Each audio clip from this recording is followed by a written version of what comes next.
My wife cheated with her cousin and now doesn't want a divorce. I have a case just like that right now, actually. Perfect. I, 31 male, have been married to my wife, 28 female, for 5 years and together for 13 years total. We have 2 little ones, both under 5. We were planning on moving to Florida, and just 3 days before we were set to fly out, car was already there waiting along with all of our crap. She hits me with this crap. By the way, this comes from PartyOTQ, and if you want to submit your own stories, go to the r/OKStorytime subreddit. And guys, we have a special guest today. This is Sarah. Hello, Sarah. Hi. She's a graduate from UCLA and Southwestern Law graduate who has practiced family law exclusively since 2008. Raised by a mother with nearly 30 years in the field, she brings long life insight, skilled advocacy, and deep empathy to guiding clients through divorce, custody, and other complex family matters. This is such a favorable review. I paid him a lot of money to say this. He's like, She is also the author of Live, Laugh, Find True Love, and a step-by-step guide to dating and building meaningful relationships. And she's here to help us talk about this story, which Yeah. apparently you already have a case like. Well, yeah, it's similar, but yeah. So I work out of town on a rotational schedule, 3 weeks on, 3 weeks off. About 6 weeks ago, when I returned home from work, she completely blindsided me with, "I'm no longer in love with you. I don't want to be with you. We lost our spark. I haven't been happy in years," etc. Ouch. Oof. While she's telling me all of this, she drops another bomb. She feels she had an emotional affair with someone. That someone just happens to be her first cousin? 22 male? I read the title, but I don't think I fully read the title.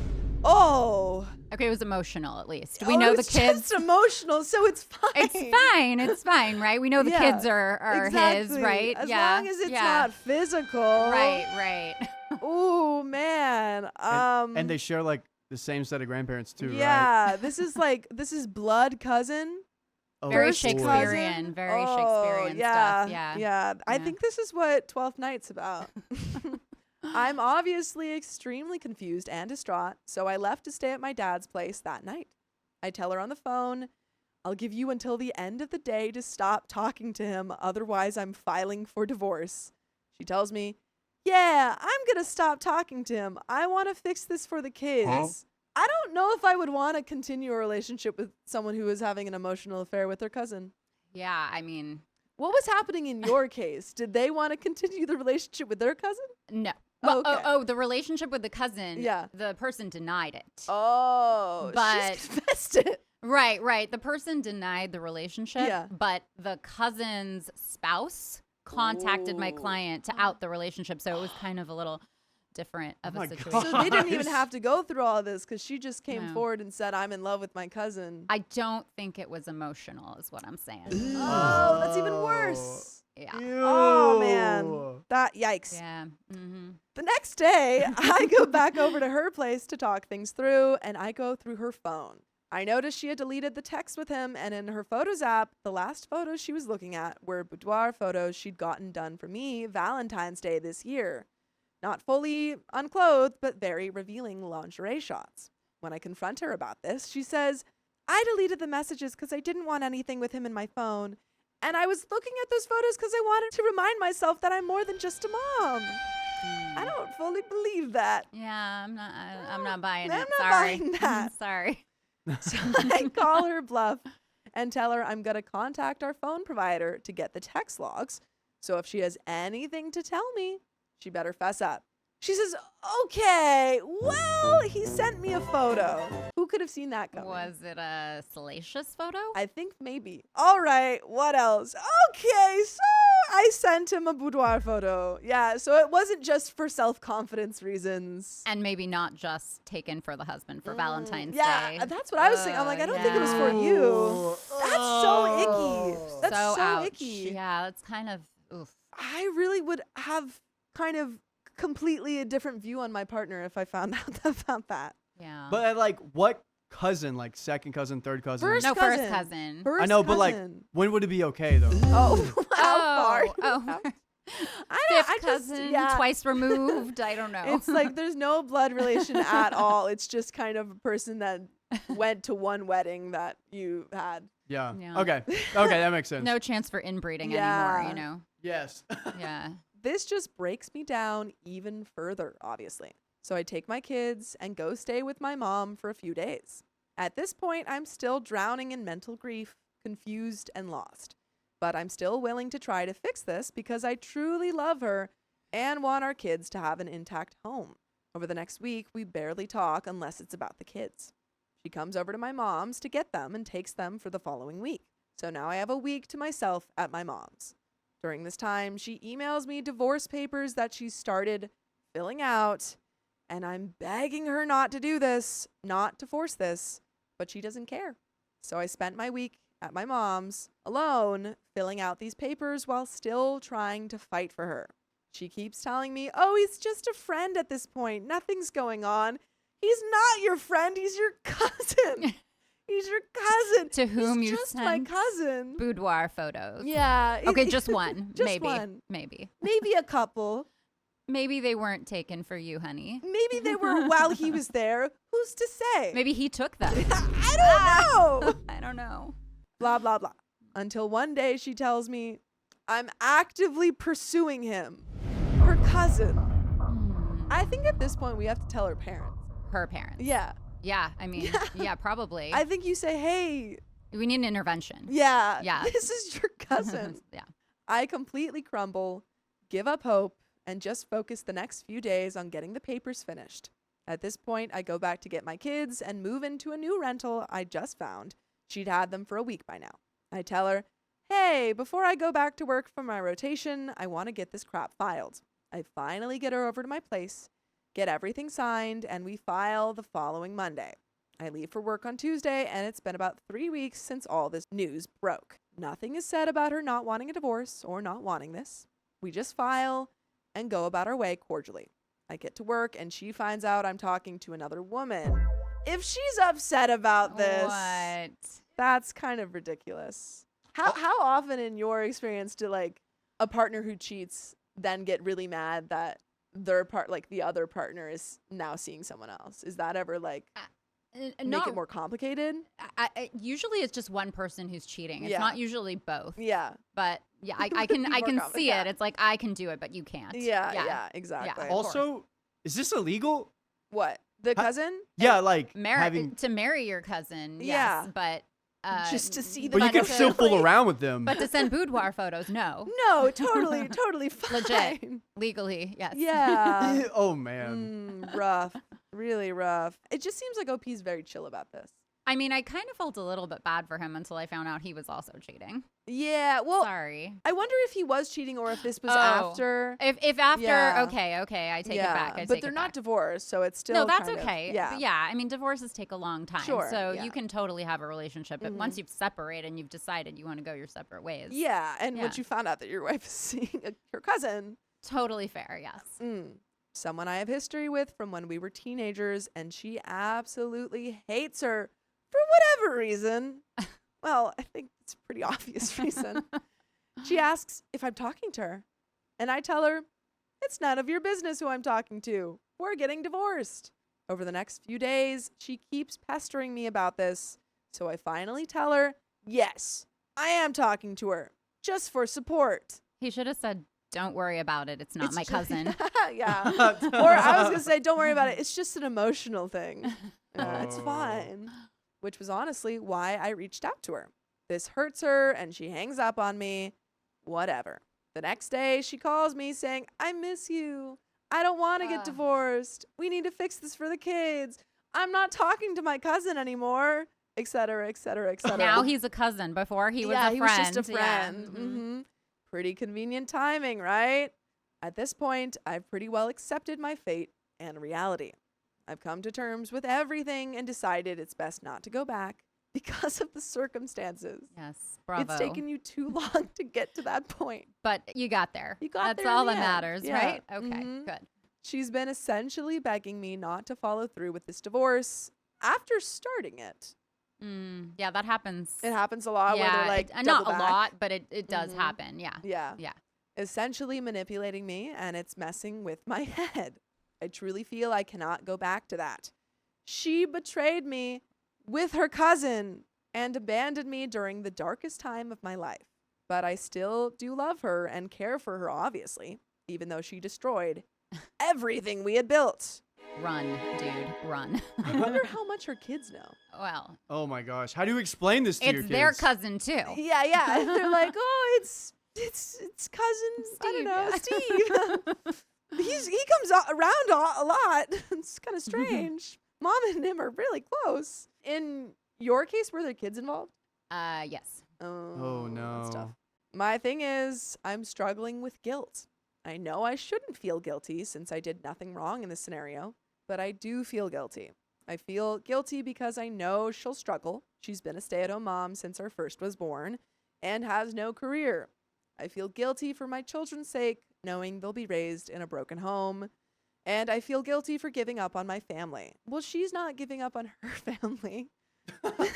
Well, You are. Yeah, I mean, that's because she's just manipulating getting him. really close to her family. Right. Yeah. She wants back with me, but it seems like it's not for the right reasons. It seems more out of jealousy, knowing she's going to struggle financially. Yeah, because she's a stay-at-home mom. Yeah, well, there are workarounds around that, but you know. I mean, I guess I know it's state to state, Yes. but typically would favor him because of the affair, or Not in California. Okay. California's a no-fault state. There are states that are fault states, and I'm not sure how that affects custody situations. But like, I know, for example, like there are fault states where if you're found to have been cheating on your spouse, you get nothing. You lose all of your property. You get nothing in the divorce. which is tough because So, she has no money. Right, So but- she's probably realizing. yeah, Oh, yeah. And because I know she doesn't want to live in our small hometown where we grew up, she's feeling upset that we aren't in Florida like we had originally planned, not because she loves me and wants to fix this. I feel I can't go back because of what she did to our family and the fact that she made such rash decisions. If she can do this with a cousin, what's to prevent this from happening again? Or prevent her from making any other rash decisions? Yeah, like with a sibling. With this Next time. I mean, how many other families can she go through before she gets the idea? I'm just lost on what to do. So any feedback would be appreciated. And there are some relevant comments, but before we get into those, I want to know what you think OP should do and what advice you have for him. Well, it's obviously a personal decision. Yes, But it sounds like he is sort of being manipulated. And absolutely. It's never an easy decision, but it seems like it's either going to happen again or there's some underlying problems that led him to this place in the first place. Yeah. If he decides to stay with her, is there a way that like down the line, I don't know, like she could divorce again, and then if it were a fault state, she could divorce again and then kind of have a more favorable or like proceed with the divorce proceedings? I wouldn't know just because Okay. it's a state by state Sure. issue and the law is different in every state. Yeah, and But working in yeah, I California. mean, I think the operative word there is if it happens again, which it Yes. probably will down the road. I so. mean, it's her cousin. He's not going anywhere. Yeah, I mean, not even with the cousin. Like, Yeah. there's obviously something that led her to have an Yes. emotional affair, something that's not being met, some needs that aren't being met in the relationship. And so if they don't address that and they don't work on that, and, you know, it's probably just going to happen again in some capacity. Yeah, I'm just worried about like Christmases and Thanksgiving now. Oh, yeah. Because you got to break that up, like, or not. I really think that he needs to tell us. I think he should tell her parents, but that might be messy. That might be messy for his kids. Or- yeah, that's true. Got to put his kids first. That's true. Where they get all through this and their family is stronger. Yikes. Stronger bond? Come we on. all like- share the same Yeah. last name now. And Exactly. It's so easy. Yeah, they've been doing that with the kings and queens for a while. Oh Yeah. boy.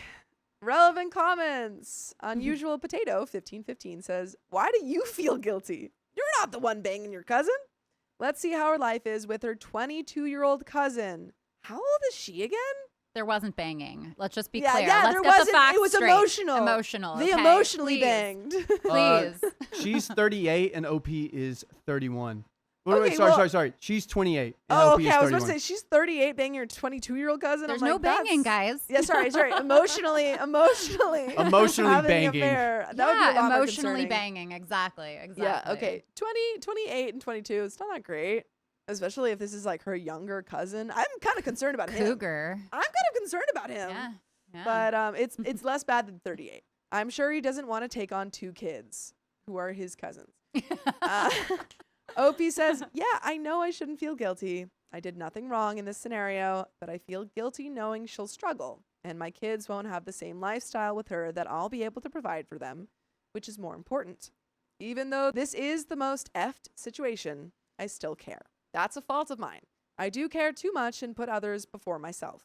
At the end of the day, I just want my babies to be happy and live a good life with no struggle, and to grow up to be good people with respect and manners. Brewdog 1957 says, remember, she made this decision, not you.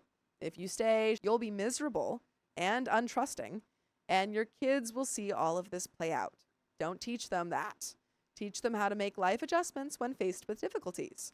Your wife wants to stay for all the wrong reasons. But I have a reason for you guys to stay, and it's that you can listen to more full episodes with stories just like this. Just go to Spotify, Apple Podcasts, or iHeartRadio and search up OK Storytime. But there is a little bit left to the story. Do you have any final thoughts? Concluding advice? Yeah, I think that he's still going to get to be a part of his children's lives. Absolutely. And so he still has a say in their upbringing and all of that. And it's sometimes better when couples are apart than when they are together. Yeah, I think that this relationship would benefit from a lot of space. Yes. Yeah, but I always say, like, I think in a lot of other stories we read, I feel like therapy in terms of co-parenting, even if you're not staying together. Yeah. Super helpful. I'm a big advocate of co-parenting therapy. And also, I just think she needs therapy in general. A lot of it. I worry that something else is going on in this family. Also, would you want to like DNA test your own kids now? That's so concerning. Well, that's what I was thinking in the beginning, but she said it was emotional. Yeah, so, I mean, well, that's what she said. Right. And it But seemed like she then was trickle-truthing a lot of that information. Sending boudoir photos, if it's just emotional, I don't know. Something isn't adding up. I don't know. Most people say that like if you send any photos, it's the same as cheating. Like if you physically cheat. Well, I think it's absolutely cheating. Yeah. But you're saying, oh, it is. Some physical people like cheating are if like, you send- oh, would you break up if they just send the noodles? And they're like, yeah, I'm breaking up. And then if they cheat, yeah, I'm breaking up. Like they consider it the same thing. Yeah, I mean, I would. Cheating is cheating. There are different degrees of it, but it's still betrayal and it's still cheating and it's, Yeah. you know, still breaks the trust. I think it's even worse than physical cheating because the cousin is involved. I think it goes to several more degrees. But there is a little bit left to this story. Okay. Viewcoat 1297 says, if you, and you should 100% follow through, change your work pattern. This 3 weeks on, 3 weeks off won't go down well in family court. Consult a divorce lawyer to minimize your financial exposure to her. The court's job is to protect the kids fiscally. Keep any communication now to a bare functional co-parenting minimum. See a therapist. Stay single. Do not jump into a relationship. Sure, try your luck for hookups if that's your thing, but don't get emotionally invested in anyone until you've moved on and invested in yourself for a while. She bought into the stay-at-home mom life, and it wasn't rewarding. This isn't her fault, nor is it uncommon. She rightly wanted more as a woman, but instead of trying to communicate her feelings and frustration to you, she wanted to F her cousin. The problem is that she'll do something like this again the next time her life is boring and dull, and you will always, in her head, be a part of that boring and dull life. That's even before we talk about trust. Your marriage is unfortunately over. You're young, and you deserve better. OP says, I can't change the work pattern, unfortunately. It's very common in the state I live in since it's in the oil field. Family court here is fair and equitable. Got a lawyer. Conversations have been bare over the last 4 days. And I sought therapy after like 3 days. It's been very helpful. Oh, and Good. there is a really quick final update, actually. I followed through with the dissolution. Didn't get lawyers involved. We agreed on all conditions of dissolving our marriage. 50-50 custody and 50-50 split of assets. She will not be exposing the children to that relationship if she chooses to continue with it.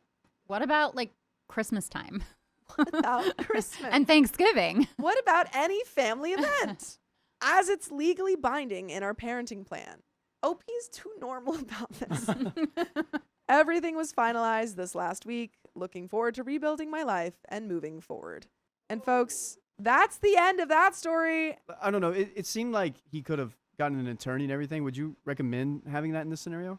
This Well, seems pretty complicated. I mean, they seem to have worked it out pretty amicably and Yeah. done everything without lawyers. So if people can do that, that's wonderful, and certainly save a lot of money as long as you're getting a fair deal and, Sure. avoiding court. That's always better for your children.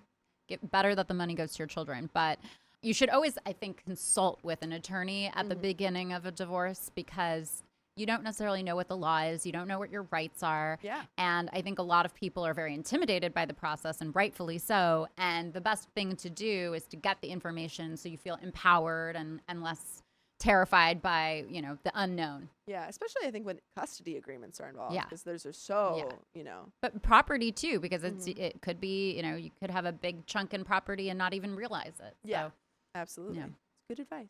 thanks. I give it occasionally. Yeah, I guess that's kind of your job. Yeah. But we actually have some more questions for you Okay. that There we I think these were sent in, or Yeah. Yeah. So these are fan submitted questions for you. Okay. And they want to get your 2 cents on some of the matters they are going Bring through. them on. I can't give any legal advice, but I'm happy to dance around that as Yeah. much as I can. Can you give me like an example of legal advice so we know not to take that? Yeah, I can't tell them what the law is because I'm only licensed to practice in California. So I can Sure. generally talk about what the law is in California. I can't tell anybody what to do or what they shouldn't do. I can give relationship kind of Okay. direction, and I can sort of talk about divorce very generally. Perfect. Yeah. Excellent. We're gonna give you guys general advice, But that's not advice. but it's not advice. We're gonna talk generally about things. If you need advice, seek legal advice. Exactly. Okay, so we Yeah. have a little story and then some questions. All right, let's go. Divorce when you have 2 kids and both want them. We've been fighting for 4 months now. I feel that there is nothing that I can do that will get her back. So we are starting to discuss divorce options. We have been together for more than 20 years. We have 2 kids, 10-year-old boy and 6-year-old girl. Right now, we're thinking about splitting everything 50-50, but we want to make it as normal for kids as possible. As much as I'm thinking about it, I don't feel that it would be normal for both kids to be separated. They definitely must keep living their life together, but we both want them. So right now, the idea is that we could have them living in our new future separate homes every second week. Is that a good idea? Maybe there are some people that have experienced something like, can this work? Personally, I think it would be horrible to be a child and live on suitcases all the time. Maybe we're overlooking some better options. Thanks in advance. Have you ever had cases with multiple kids and, do you have any relationship advice about what's best for those kids or that you've seen? So most of my cases do involve children, Mm-hmm. and most of my cases involve multiple children. Mm-hmm. Children are not typically split up. That's not considered, at least in California, it's not considered in their best interest. They don't do Parent Trap? No, it's typically they should stay together.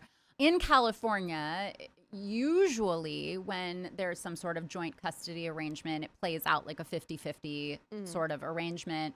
And there are different ways of doing that. Like the most common is a 2-2-5, where one parent has Monday, Tuesday, the other has a Wednesday, Thursday, and then they alternate weekends from Friday to Monday. That's just something that's generally done in California when people share custody. The thing is that you both want your children, but the reality of divorce is that you're never going to see your children 100%. I mean, Sure. of course, in extenuating circumstances, there's abuse or one parent is in jail or, obviously, but in general, most cases, it's some sort of shared custody arrangement. And, that something that struck me in that question was, we don't want our kids living in suitcases. Well, you're going to have 2 separate homes. Yeah. And your kids will presumably have their own bedrooms or bedroom that they share in each home. And they should each have their own stuff in the separate home. So they know duplicates.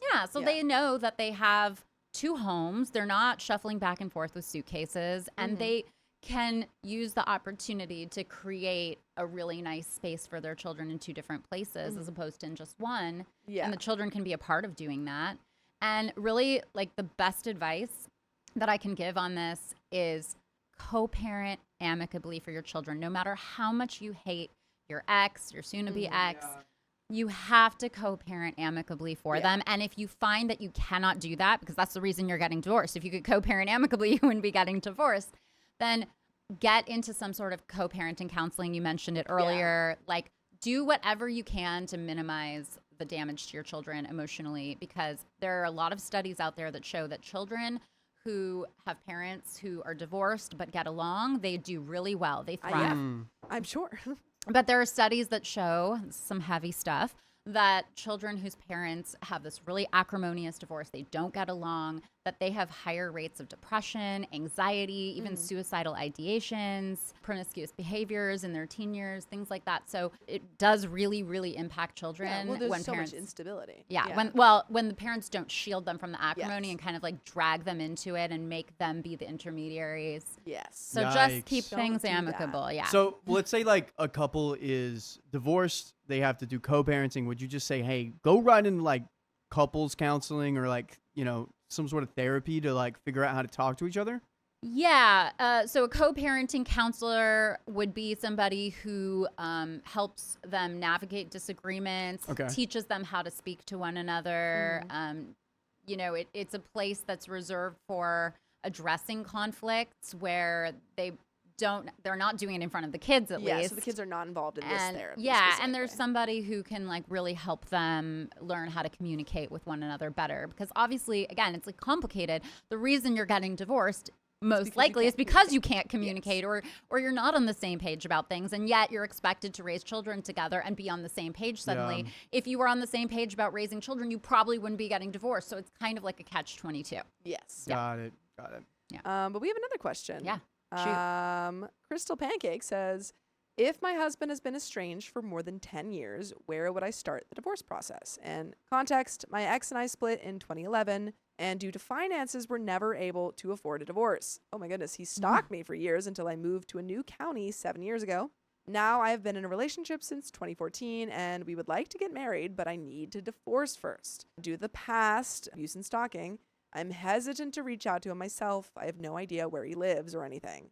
So do you have cases where like the person's just not around Yeah. to even divorce?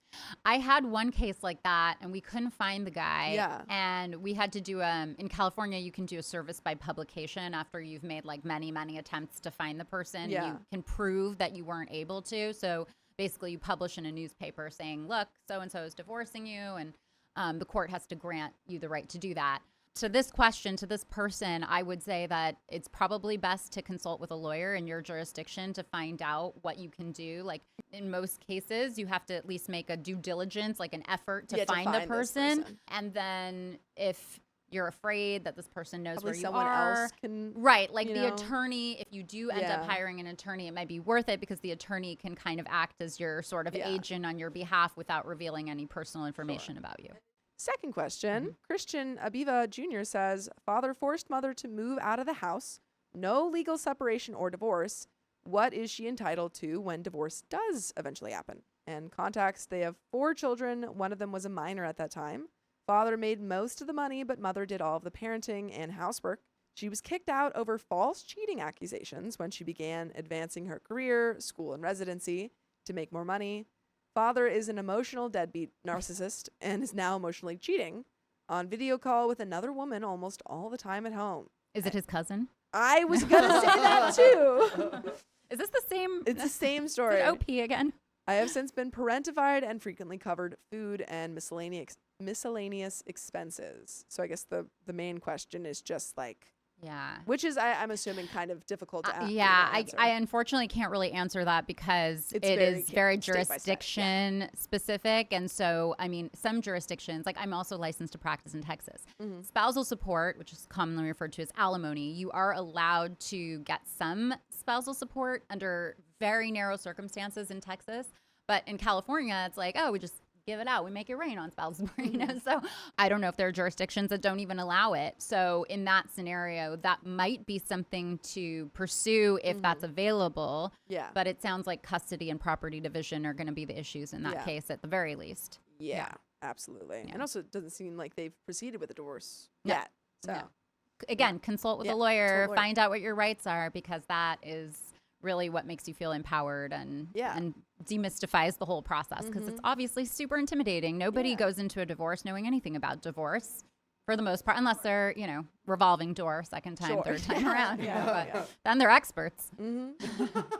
Third question. Justin asks, if I got in a relationship with someone with a pet and my pet bonded with them, Do they get to stay together or are they separated in the divorce? Context, my friend's cat went into a deep depression after she was separated from her ex-partner's dog. Aw. I heard the dog wasn't any better. Would that be considered animal cruelty to keep them apart? Which I think this question is what they talk about in Legally Blonde. I object. Yeah. Yeah. I might have or might not have gone to law school because of that movie. So. I love No that. way. Yeah, I couldn't answer that Yeah. either. Sorry, I'm it's striking all out right. here. That's okay. We I'm not were even a asking real these- lawyer. Yeah, You know? I'm no. These are off the cuff. So Well, I mean, I can answer questions off the cuff. That one again is sort Yeah. of jurisdiction specific, and I don't know anything about animal emotional abuse, but I think ultimately that's in California, animals are considered property. I was about to say, is this like a division of property? Yeah. So if it's like, Yeah. if it's something that you like a pet that you acquired during the marriage, it would be considered division of property in Yeah. California. Correct, because it would be considered community property because California is a community property state. I've had people do custody arrangements around animals and agreements to pay for things. I mean, enforceability is sort of a question mark on those, Yeah. and I always let people know. But if people want to enter into some sort of written agreement and they want to share custody of pets, it always gets sticky when there's a new significant other down the road and you're still sharing custody of a dog or cat with your ex. I find that usually that it sort of peters out. I had a friend who was sharing custody of a cat with her ex, and he got a new girlfriend and he stopped coming to visit, and she said he's a deadbeat dad now. So, you know. Yeah. And eventually, it makes sense. And he is. Yeah, I'm and he kidding. sucks. I'm kidding.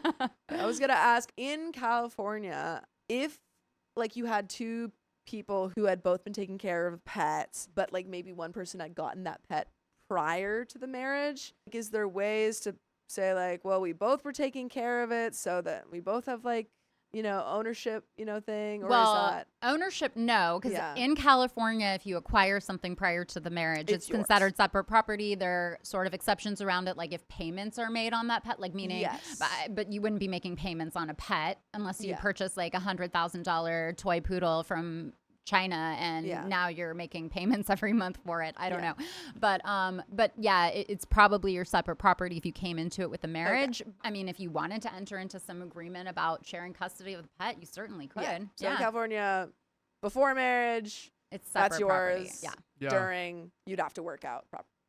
There are exceptions to that, but yes, generally speaking, yes, it would be considered community property. Okay. Yeah. And I think the person that just sent that question is actually here right now. Oh my And goodness. she says she is in LA County. Oh, okay, that helps. So Well, yeah. perfect. Yeah. Yeah, so I don't know anything about whether that would be considered emotional abuse to the pet. I don't think the family court would go there because there are really no laws about the family court caring about a dog. Yeah. I know we think of our pets as children, but it's not like the best interest of the dog or the cat. It's just like, this is your property. Right. It's just property in the Yeah. eyes of the court. And so, that would really be up to two people. You can't cut a dog in half. It's not like the King Solomon story. I was about to say. Yeah. It's not like the biblical story. Yeah. Oh, shoot. We had another question from one person. Now, I'm not married or getting divorced, but ask Sarah, is there a way to Uno reverse the prenuptial agreement? Woo. Interesting. In California or? In California. We'll go in California. We're going California. All right, Yeah. baby. We're going California. Yeah. Okay. So, yes, there is a way to set it aside, to challenge it under a very specific set of circumstances. There are a number of criteria, but like, for example, if somebody was not represented by counsel during the negotiation and at the time of entry of prenup, if there wasn't sufficient time between the signing and the marriage, if there wasn't sufficient financial disclosure upon entering into it. So there are some bases that potentially for setting it aside, but you would probably have to have like a mini trial on that issue. Sure. To prove all of that, and a judge would have to decide whether that criteria of the family code is met. Mm-hmm. Yeah. Oh, and real quick, the Christian Avia's question was about the deadbeat dad, not the pet, if that changes anything. I see. They were yeah. saying that the question about can my mom get like the alimony question kind of thing. That was for county. Yes. So definitely spousal support is a possibility in that one. Yeah, because you were saying they give it out a lot. Yeah, I mean, it would depend on a number of financial factors. I can't say in a vacuum without like seeing everybody's finances. But yes, in Los Angeles and California, you are able to request spousal support. Okay. And so that would be an option in that case. Yes. Oh, good. And then some other questions. What's the most outrageous reason someone filed for divorce? Which you said that you had a story. I got a doozy for everyone. Yeah. So I represented a client. After they had a child, their kind of marriage was on the fritz. They were not necessarily feeling very attracted to one another anymore. And so they decided to bring in a third. Yeah. And we've read so many stories about that. Yes. So they decided to do that. And they had this whole pact around it that they were only going to do this like this one time. And if they did it again, it was only by agreement that they would both be there. So anyway, the wife goes out of town and the husband brings the third, over for a little rendezvous. I'm assuming it wasn't just for, coffee and, It was an and snacks. It was an emotional affair. Just a boudoir shoot. But what's great is that the wife saw them coming in on the security cameras, and there's, the audio that you can, like on the Ring camera, you can say, like, busted, right? So, like, she did that. Just like in the panic room. Exactly. So, yeah, just like in the panic room. I think they might have had a little bit too much wine. They were coming back, like, Truly he one wasn't agreement. thinking. So that's why they got divorced. Dang. Oh gosh. Yeah. We read about these like here and Yeah, there, but like yeah. actually seeing it happen. Yeah.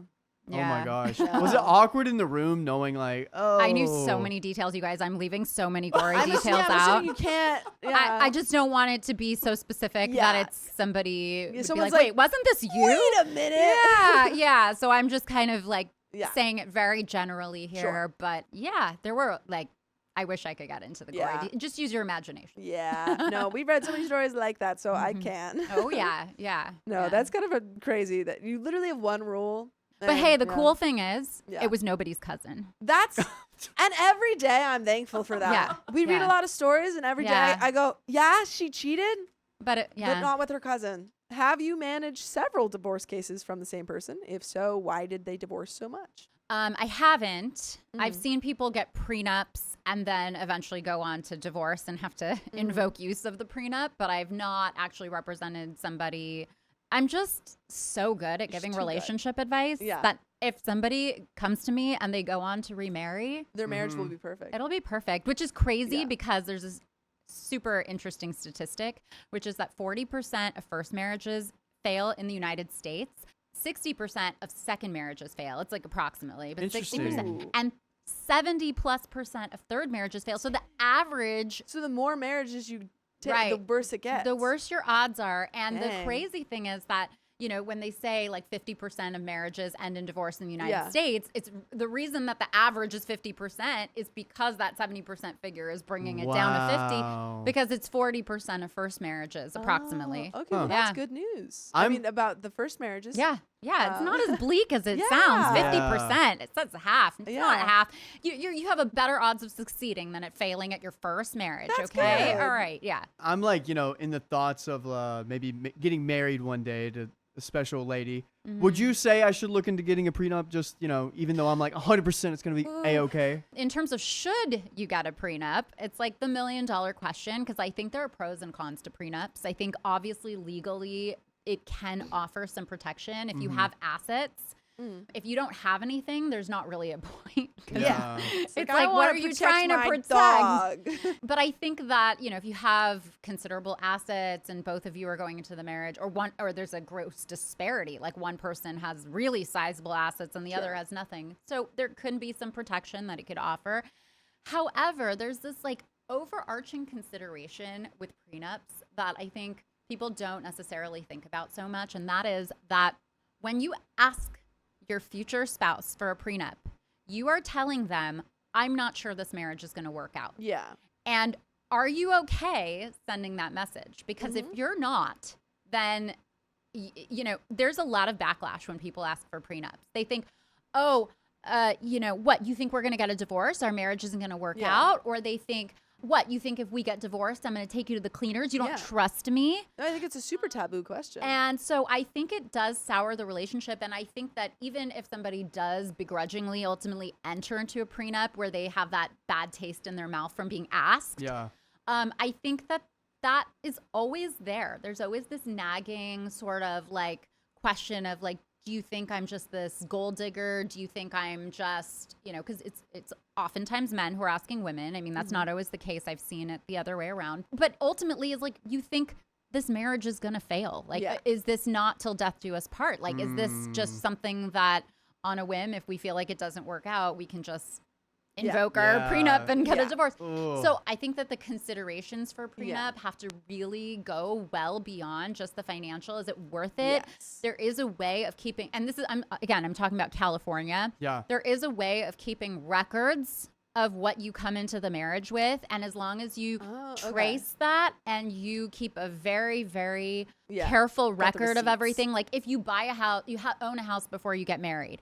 And then that house is sold during the marriage. And that money is used to make a down payment on a new house that's now a community property house in California.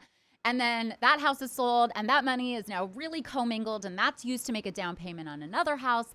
Then, again, if you trace that all along the way, you have good records, you can probably trace it back to your separate property and in the divorce, hopefully get some sort of reimbursement. But there are other things like spousal support and other considerations and things like that that go into a prenup. So it's complicated. I think that question is not black and white, easy one to answer. It's so nuanced and it's so personal. Yeah. I think I'm going to be like, well, I don't want the government to tell me how to split my assets up, so I'm going to just get a prenup. You're going to go even more southern. You get none of my $1. Yeah. Watch out. None of my silver coins. Yeah. I'm burying all my gold. My Xbox is coming with me, man. So what are the most common reasons that people get divorced? Okay, so statistically, I read the statistic. There was a study, and the number one reason, the majority that most marriages end is that they've lost a connection. Like there's no more connection. I don't necessarily find that to be true in my practice. I think ultimately it's like resentment, deep resentment, and not communicating effectively. I mean, actually in my book, I really go into the reasons that I think all marriages fail. Yeah. Statistically, according to the studies, the second most common reason is infidelity. Yes. Which we read a lot of stories about.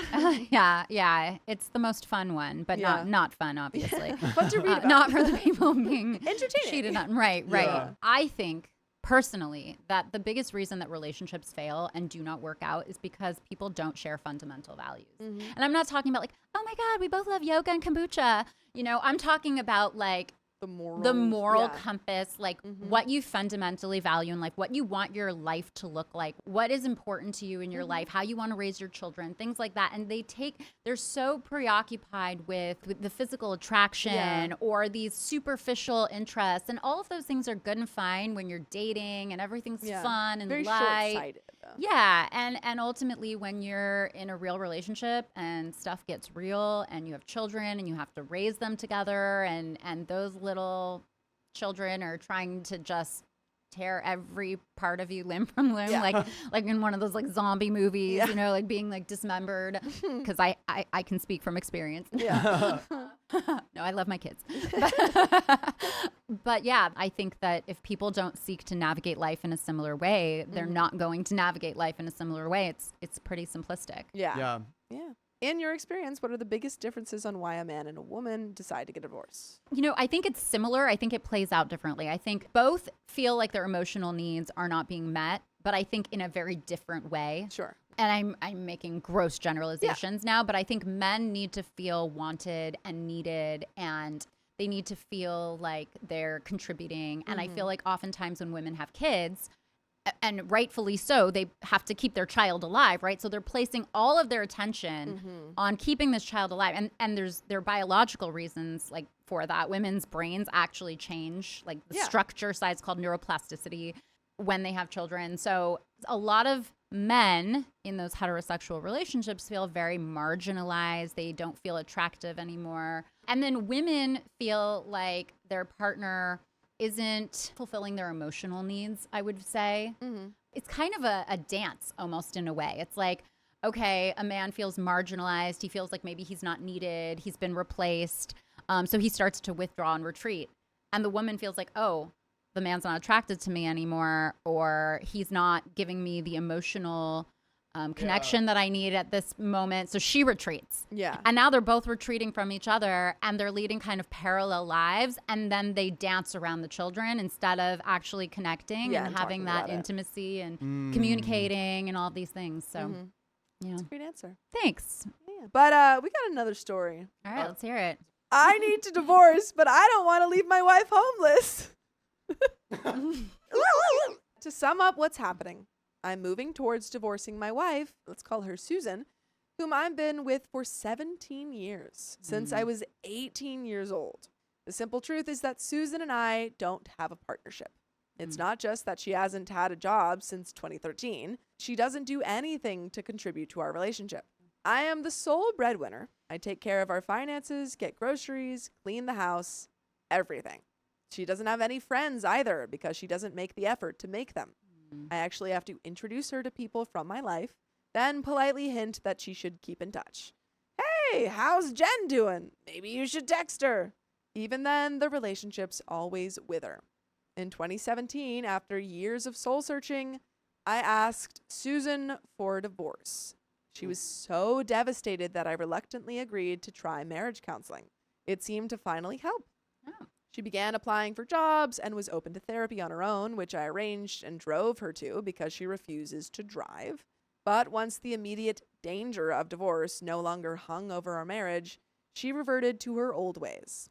It's become a predictable pattern. When I ask why she won't apply for jobs, she says she doesn't know if she'll like them and claims she's interested in something else now.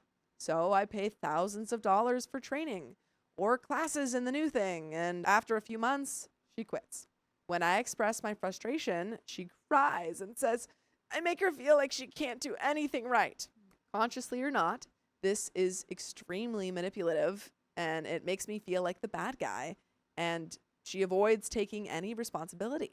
So even if she did get a job, it wouldn't really change things for me. I have 17 years of evidence showing that she won't truly change. I just don't trust her or respect her anymore. I don't think she's being malicious, but it almost doesn't matter. We don't have children, and I want to have children so desperately, but I can't have them with her. Although this weekend she said she wants to go to grad school, she also occasionally says she doesn't want to get a job because she wants to be a mom. But I cannot do that to a child. I don't know if Susan has any insight into why it's so clear to me that she couldn't handle motherhood. It's painful, I love her, but I've given her so much support and so many chances, and I can't have the life I want if I stay in this marriage. I hope this doesn't sound arrogant, but I feel like I am an extraordinary husband, and she isn't grateful for anything I do. I'll probably have to pay her some sort of spousal support, perhaps indefinitely, but I'm more than willing to do that if I can have a chance at the life I want. I would really like to see her side of things. Because it feels like we're just getting one side of things, and it might be all true, but I don't know. I'm getting a little bit of a unreliable narrator here. Just a little bit. I had a question for you because they said they have been together since they were 18. Yeah. So I was kind of wondering how many, in your experience, marriages where people have gotten together at 18 or gotten married at 18 last. My own didn't. Oh, yeah. We didn't get married at 18. I mean, I'm remarried now, but I met my ex-husband when I was 17, and then we ended up getting married when I was 26 and divorced when I was 27. So I think that it's hard to say because back in the day, I feel like people got married younger. And I think in certain parts of the country, it's like you go to college and you just get married and it's more prevalent. I also think it's a lot more prevalent for people to get married later in life nowadays. So I don't think the fact that people got together so young is necessarily indicative of whether the relationship will succeed or not. But I do see a lot of people whose marriages do end because they got together so young because you don't even know who you are really at that age. Which feels like that's kind of the issue with her. It feels like she doesn't know who she is and she's stuck in this kind of purgatory of being like, I don't know what I want in life. I mean, assuming Riley's cynical viewpoint aside here, let's just take the story at face value and assume that he is telling his side of the story and it's correct. You know, I think that people do outgrow relationships. Yeah. And I think that you do owe it to yourself to be in a fulfilling relationship and have a good life.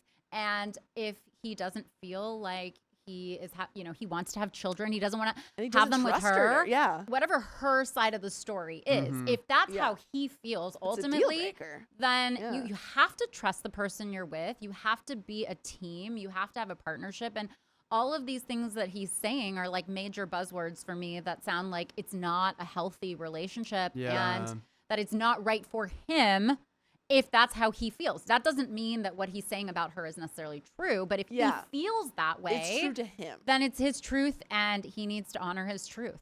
I agree. I think just like him saying, I want children and I don't trust her to have children with her. Yeah. It's like you can't. Ding, ding, ding. Yeah, there we go. You have your answer. OP continues, I'm just so afraid of hurting her.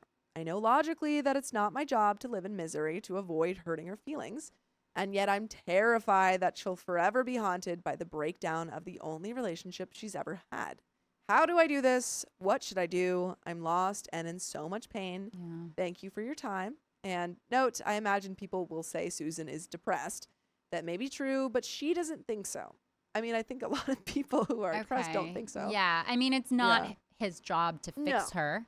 She's not a project. It sounds like he may have some issues from his past, from his upbringing with codependency, like caretaking. Like maybe his parents divorced, or maybe he had to take care of one of his parents in some capacity as a child. And so that became very normalized for him. Yeah, it feels like the and savior. And it seems kind of like he is like looking for someone to take care of. Like we call it like broken wing syndrome, right? Yeah. He's looking for someone to take care of, even to the point where he's arranging her play dates, kind of. He's not willing to even end the marriage because he's so worried about her needs and her emotions and how it's going to impact her instead of taking care of himself. Wow. And I think he needs to address that. I think he needs to maybe get into some sort of counseling and figure out why he feels the need to be in a relationship and stay in this relationship, or has stayed in it for so long, and feel the need to like fix and take care of and be the caretaker instead of having an equal and a partner. And that even in making the decision, he is placing her needs above his own. And I mean, I get it. He loves her and he probably knows her and he probably knows that that's how she's going to react. So he's pretty confident about that. He's been with her for so long. And ultimately, here's the deal. People get broken up with all the time. Yeah, People get divorced all the time. It may actually be something that is good for her because it may force her out of her comfort zone and may force her to evaluate her situation. She's depressed. This isn't the thing that's going to make her depressed. She's already depressed. Yeah. I don't mean to sound callous. I'm glad that he's being empathetic and he loves her and he wants to consider her needs. But maybe this is a wake-up call to her in some ways, because like the most difficult and emotionally painful experiences are the ones that make us grow the most. And maybe that will give her the impetus to, go make friends or go to therapy and figure out what got her to this point in the first place. He might be doing her a favor and not even realize it. And he's sacrificing his own happiness for no reason. Yeah, for something that's probably hurting her as well. Right. It is hurting her. Yeah. As I mentioned, I found her a therapist and drove her to appointments, but she said she was fine and stopped going after 2 to 3 sessions. Addition number 1, to clarify, we do not have children and are not in danger of her getting pregnant. Addition number 2, Susan has never been diagnosed with a mental disorder and has no substance abuse issues. 3, a few people have said that from her behavior, Susan seems unintelligent. Ironically, she's actually very bright. If you believe standardized tests, she has more raw smarts than I do, which sort of makes this situation all the more frustrating, which it seems like she just feels unfulfilled in her life. 4, Susan does conceivably have a place to go if and when we split.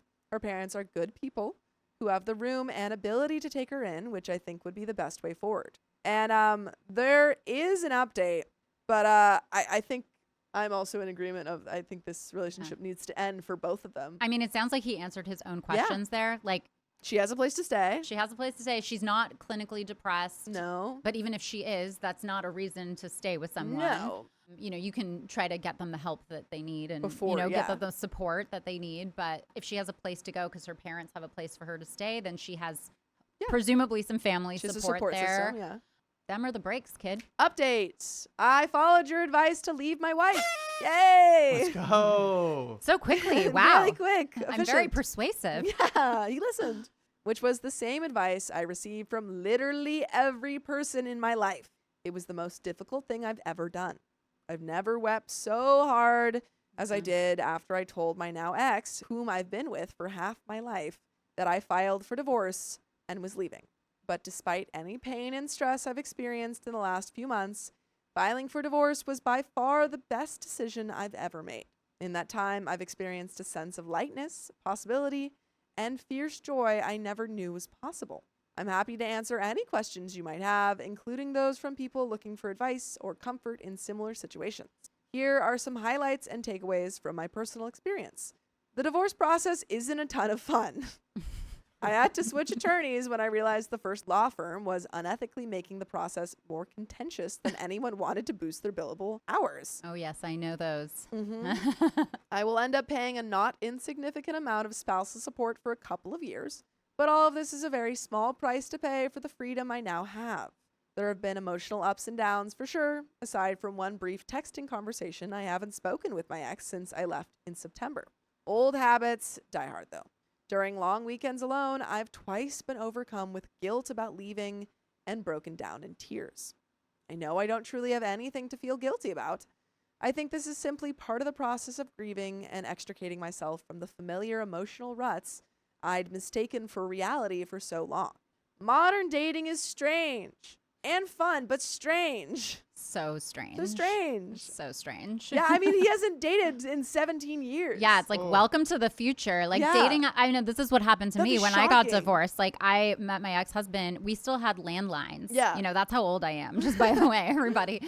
And we had landlines. There was no texting. There was no social media. Yeah. None of that existed. And so then when I got back out there into the world, like, guys were hitting me up by like Facebook Messenger to like ask me boy. out. And I was like, is this appropriate? Aren't they supposed to pick What up are the phone you and doing? call me? I was like, you know, like an Yeah. old like 1800s Yeah. woman. Like, this is so inappropriate. I was And supposed yeah, to ask my father for yeah, permission. exactly. any Exactly. of Ask for my them- hand. You're not Yeah. courting me correctly. The last time I was single, my phone flipped. Haha. I remember flip phones. So dating apps took some getting used to. That said, I was very relieved to find that my worst fears, that I would be an undesirable guy to date and would be forever alone, could not have been less realistic. I often had dates with 2 to 4 different women per week. Look at you, Mr. Big All right, hot Britches. stuff. Okay. Yeah. Hopefully not with his cousin. though. Oh, Yeah. please. I live in a major city, which helps. More than once, I found myself jokingly asking a lovely woman, "Are you sure you're on the right date? Like, have you seen me?" Okay, well, we don't need to put ourselves down. I'm not the crypt keeper or anything, but I look like what I am. A mid-30s creative guy who works in tech and owns entirely too much Nintendo memorabilia. Whoa, is he still single? Ladies, come on. Come right on. here. How can you resist that description, guys? Luckily, no ladies bolted mid-dinner. I did not plan on dating seriously for at least 6 months, but I met a woman on Tinder who is my dream girl and so much more. We're deliriously happy. She's a few years younger than I am, but is deeply wise, as well as hilarious, kind, thoughtful, generous, and beautiful. This sounds like I'm making it up, but she's literally a professional model. As I joke with friends, I swear she's real, you guys. She just goes to a different school. There were many folks who reached out and said how much they related to my previous circumstances. So if I had any advice to share with those struggling with leaving a partner who is dependent on them, it would be this. Do not set yourself on fire to keep someone else warm. We're on this earth for all too brief a trip, and it's not fair to make ourselves miserable just to avoid making someone else uncomfortable. Amen. Yes. Relationships should be about 2 people coming together because they want to share their lives, not because one of them needs the other. And anyway, people are more resilient than we can give them credit for. And I think that's lovely that he learned that, because I That's feel like he true. was so worried about his partner's feelings. Yeah. And I think a lot of times people are very worried about hurting someone's feelings, and so they just put off breaking up or Oh, telling yeah. someone the truth or all of that. And in the long run, that's worse. And also, they don't realize that the more you prolong it, the more emotionally invested someone gets. Mhm. You know, like I always tell people, if you're on a first date and this isn't clicking, you're not sharing, you haven't ascertained that you guys share fundamental values. There's something there more than just, oh, he's so hot or she's so attractive or whatever it is. Then instead of going on many dates and getting more emotionally invested or, jumping in bed with someone, which there's nothing wrong with that. But if you do that, now you're more invested and more connected. And it's going to be much harder to break it off, even though you probably shouldn't be with this person and you intuitively know it. And then now down the road, it's way harder to break it off. Yeah. So I always tell people, listen, every moment of your life that goes by is a moment you will never, ever get back again. So make sure that you use it wisely. Yeah. Don't waste time. Don't waste time. Thank you so much, Reddit. You helped change and save my life. If I can repay the favor by answering any questions, please let me know. And there is an edit. I think this is clear if you read both posts, but I get that most folks won't, so just to be safe, I didn't leave just because of Reddit. We knew that. Everyone in my life, including friends who loved both me and my ex, believed it was the right thing. Because I tried for years to get our marriage to work, she wouldn't reciprocate, and the effort hurt me. Reddit offered enormous comfort and further confidence, though, and I'm deeply grateful. Who needs therapy when you got Reddit, right? Reddit's going to tell you harsh truths and sometimes harsh lies. Maybe don't listen to Reddit all the time. Edit 2, quick notes to address some questions in the comments. What is my ex doing now? Aside from a brief text conversation, we haven't spoken since I left, which is a huge change. For the best, probably. Yeah, definitely for the best, but definitely big switch up to go from, talking to someone for 17 years and then nothing. Yeah. Through my lawyer, I know that she's living with her parents and is looking for work. In the text conversation, she said she hopes we can be friends and talk when this is over. She also said she understands and respects my decision to not be in contact with her. Whether or not we'll have a relationship after this process, I truly don't know. But I admire the strength it took to send that magnanimous message, and I wish her only happiness and the best. How did my ex's parents take this? They understood completely. It feels like everyone in your life was like, yeah, no, we were waiting 17 years. I've been telling you this for a while, man. They tried to pawn her off and then they got her back. You know? Like, they were bring her over. God, oh, she's back. Yeah, Opie's like, I don't want her to be homeless. I don't know what to do. And they're like, we will take her. Come over. They didn't even ask why I was leaving. They already knew, which was both comforting and sad. What did my original lawyers do that made me seek new counsel? Well, they weren't billing me for hours they didn't work. Rather, they were creating unnecessary work so that they could have more hours of work to bill. It's called fee churning. Yikes. Do you do that? Absolutely not. I wouldn't admit it even if I did. But absolutely. But obviously I don't do that. Yeah. We only bring on the best guys. Yeah, of course. Basically, they were misrepresenting my ex's lawyer as being much more aggressive and litigious than he actually was. I found this out when they described an email conversation they'd had with them, then accidentally, I assume, sent me the actual conversation as part of an unrelated email forward. The real conversation was nothing like what they'd reported. There were a lot of things like that. Yeah. Sloppy. It's like, if you're going to do that, do it better. Yeah. Yeah. If you're going to be unethical, at least be good at being unethical. Yeah, seriously. You're not actually dating a model because that's ludicrous. Or, haha, you're dating a model. Have fun paying for her life too, Einstein. Oh, yeah, totally. I agree. It's ludicrous, especially since I basically have the physique of a guy who loves ordering fitness DVDs but doesn't love opening them. Oh, wait. I thought that was a brag, but then it didn't seem like a brag at the end. But she really is a model, and her looks are honestly the least beautiful thing about her. Oh. Lovely. Also, she's 30 and knows modeling won't last forever, so she's already fielding offers to go back to work as a psychological counselor. So basically, she's just sitting on the couch eating giant bags of Flaming Hot Cheetos. Yes, exactly. She's letting it all go now that she's found her man, yeah? Yeah, she's like, I don't need to do anything. Yeah, he loves me for who that's the least beautiful part of me, so why do I got to keep this up, huh? Exactly. How did my ex react when I told her about the divorce? She was terribly upset and lashed out at me verbally. I'd expected that and don't begrudge her for it. And I'd made arrangements for people she loves to be nearby and come over right after the conversation so that she wouldn't be alone. I mean, even in divorcing her, Opie's like, how do I make this easy for her? So, yeah. But you know what? I think there's something to note in there, which is that he mentioned she went out and she was getting a job or getting like training to get a job. So like I said earlier, you know, this was good for her too. Yes. And you know what's good for you? Listening to full episodes of stories just like this. Just go to Spotify, Apple Podcasts, or iHeartRadio and search up OK Storytime. But there is a little bit left to this story. Any final thoughts for OP? I think he did the right thing, and Agreed. I hope that he's worked on his codependency issues so that he doesn't before he repeat got into this them relationship. with the model. Yeah, just I think it's like important, especially for him, to get into a relationship with someone who has her own life. Yeah. And who is very independent in terms of just Like a doesn't need- partner, yes, like in a terms of partner yes. on his level, as opposed to Yes. someone who Needs he to be needs cared to for. like hold up on his shoulder and carry everywhere. Yeah, I mean, I sort can of. imagine that he wouldn't want to have children with a person that he's basically become parentified in this Right. relationship.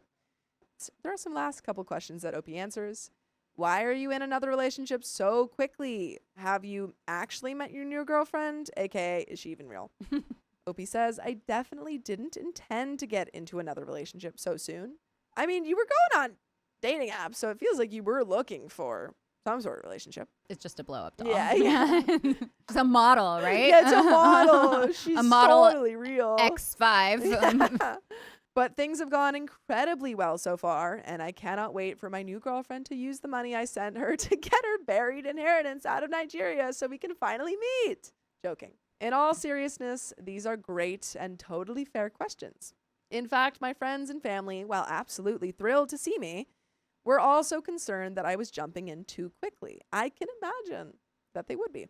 Until they met my girlfriend, Wendy, saw what I saw, and fell in love with her as well. Wendy is in some ways the opposite of my ex. She won't let me pay for anything outside of date night costs, for instance. She's very independent, and she has a professional career as a psychologist that she's looking forward to returning to whenever the modeling time in her life is through. I'm sure I have a lifetime of lessons yet to learn, but although I will make mistakes in this and any relationship, I won't be repeating the mistakes from my marriage. Promise. And folks, that's the end of that story. I think I would usually recommend taking some time if you've been in a long-term relationship, but I think sometimes you just just happens. kind of happened. Yeah. Can't Yeah. really. I mean, I think he was out of that relationship for a long time, to be Oh, fair. yeah. So I think that Emotionally, absolutely. he was checked out and he was just protecting his ex, as opposed to like like a caregiver. okay, role, yeah. I just came to the realization that I don't want to be in this relationship. But like he even told his ex that he wanted a divorce many, many years ago. And she said, no, let's go to counseling. So That's I a great think point. he had one foot out the door. And so he was ready to be in Yes. something new, as opposed to it being very fresh. Yeah, I think that's a Yeah. great point. But that is the end of that story. Yeah. Thank you for being here. Before you head out, is there anything else you'd like this OK Storytime peeps to know, or how to find you online or anything Anything to like plug? that? Yeah, I mean, well, they can find my book Yeah. on Amazon or wherever books are sold. It's called Live, Laugh, Find True Love, and it's about how to find a meaningful relationship based on reverse engineering, essentially where relationships go wrong, and telling people how to find the right relationship. And people can find me on my Instagram, which is sarah.a.intelligator.esq. It's a very, very long handle. Or lafamilylawpractice.com. There you go, folks. Yeah, or you can just Google Sarah Intelligator. There aren't many of us, so that's pretty much you'll find me. It'll come up. Yeah. It's not like you're gonna have to sort through like 20 Sarah Intelligators. You know? Yeah. Just the one. It is my real last name. It's a great last name. Thank We you. commented on it before we started. It's a very cool last name. Thank you. Yeah. Yeah. I get asked if it's real all the time, and I'm like, no, I just made it up. I'm Just that made it creative. No. up. Yeah. I don't know. I thought it sounded cool. Yeah. Well, thank you so much for coming on and giving all of Yeah. your thoughts. Thanks and for your having me. California specific advice. California specific, not advice. Not advice. Get your sorry, own California specific thoughts. Thoughts, yes. Yeah. And thank you for Awesome. your shoes. They Oh, look great. yeah, one more time. For Just the camera. One more visually, time. thank One you. more time? Yeah, bring it okay, on. Thank you. All right. Woo! Thank you so much. You did Thank great. you. Yeah. Thanks. And everyone say thank you in the chat. Bye, Sarah. Bye. Thank you.